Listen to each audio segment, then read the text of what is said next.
BJP തെരഞ്ഞെടുപ്പ് fund വിവാദത്തിൽ നിർണായക തെളിവ് പുറത്തുവിട്ട് ന്യൂസ് മലയാളം. സംസ്ഥാന സെക്രട്ടറി എം.പി. അഞ്ജന കമ്മീഷൻ കൈപ്പറ്റിയെന്ന് സ്ഥിരീകരിക്കുന്ന ശബ്ദരേഖയാണ് പുറത്തുവന്നത്. പാർട്ടി കൊടികൾ നിർമ്മിക്കാൻ കരാർ നൽകിയതിൽ 31 ലക്ഷം രൂപ കമ്മീഷൻ വാങ്ങിയെന്നാണ് സ്ഥാപന പ്രതിനിധി വ്യക്തമാക്കുന്നത്. ഇതിനിടെ ഇടുക്കി ദേവികുളം മണ്ഡലത്തിലും ഫണ്ട് വിവാദമുയർന്നു.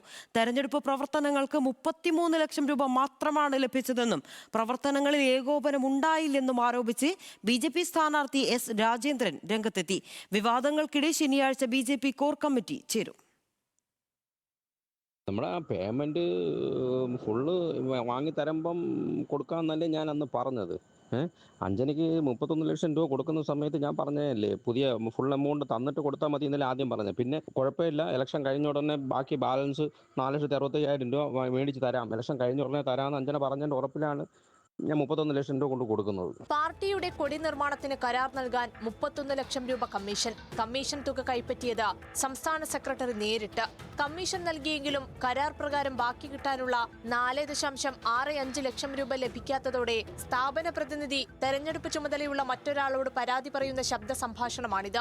1.62 കോടി രൂപയുടെ കരാറിന് 31 ലക്ഷം രൂപ സംസ്ഥാന സെക്രട്ടറി എം.പി. അഞ്ജന കമ്മീഷനായി വാങ്ങിയെന്ന് കൃത്യമായി പറയുന്നുണ്ട്. ബി.ജെ.പി ദേശീയ സംഘടനാ ജനറൽ സെക്രട്ടറി ബി.എൽ. സന്തോഷിന് ലഭിച്ച പരാതിയെ തുടർന്ന് നടത്തിയ അന്വേഷണ കമ്മീഷന് മുൻപിൽ തെളിവായെത്തിയ ശബ്ദരേഖയാണ് ന്യൂസ് മലയാളം പുറത്തുവിട്ടത്. അപ്പൊ ആ ഉറപ്പ് പറഞ്ഞിട്ട് ഇപ്പൊ ആരും വിളിച്ചിട്ട് ഫോൺ എടുക്കുന്നില്ല. എന്റെ കാര്യം വളരെ ബുദ്ധിമുട്ടിലാണ്. കമ്പനിയിൽ ഞാനിപ്പം ആ പ്രശ്നത്തിന് നിൽക്കുകയാണ്. എനിക്ക് എന്തെങ്കിലും ഉടനെ ചെയ്തേ പറ്റുള്ളൂ. ഇത്രയും പെട്ടെന്ന് എനിക്ക് ബാക്കി 465 എനിക്ക് തരണം. നിങ്ങൾ പറഞ്ഞതനുസരിച്ച് പേയ്മെന്റ് ഫുൾ എമൗണ്ട് ഞാൻ കൊണ്ട് കൊടുത്തിട്ടുണ്ട്. അഞ്ജനയിൽ 31 ലക്ഷം രൂപ ഞാൻ കൊണ്ട് കൊടുത്തിട്ടുണ്ട്.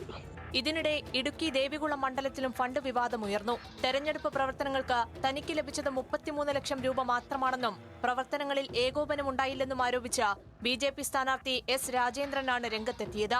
സ്ഥാനാർത്ഥി അറിയാതെ ഫണ്ട് വിയോഗം പാടില്ലെന്ന നിർദ്ദേശം പാലിച്ചില്ലെന്നും രാജേന്ദ്രൻ. നമ്മള് സംഘടനയ്ക്ക് അകത്ത് വന്നു. പിന്നെ അവിടെ പറയേണ്ടതും ഒക്കെ എല്ലാം സ്റ്റേറ്റ് പ്രസിഡന്റിനോടും ഉത്തരവാദിത്തപ്പെട്ട ആളുകളോടും ഒക്കെ നമുക്ക് ധരിപ്പിക്കേണ്ടതെല്ലാം ധരിപ്പിച്ചിട്ടുണ്ട്.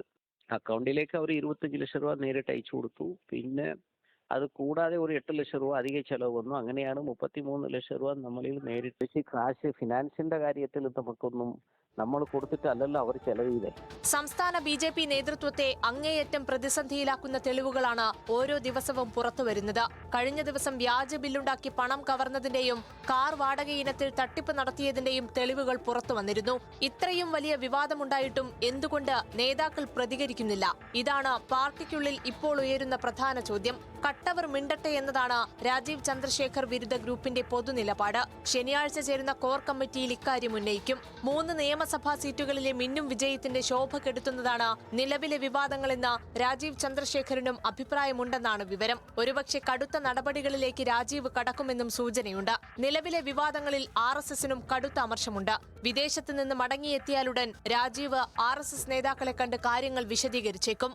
ന്യൂസ് മലയാളം, തിരുവനന്തപുരം.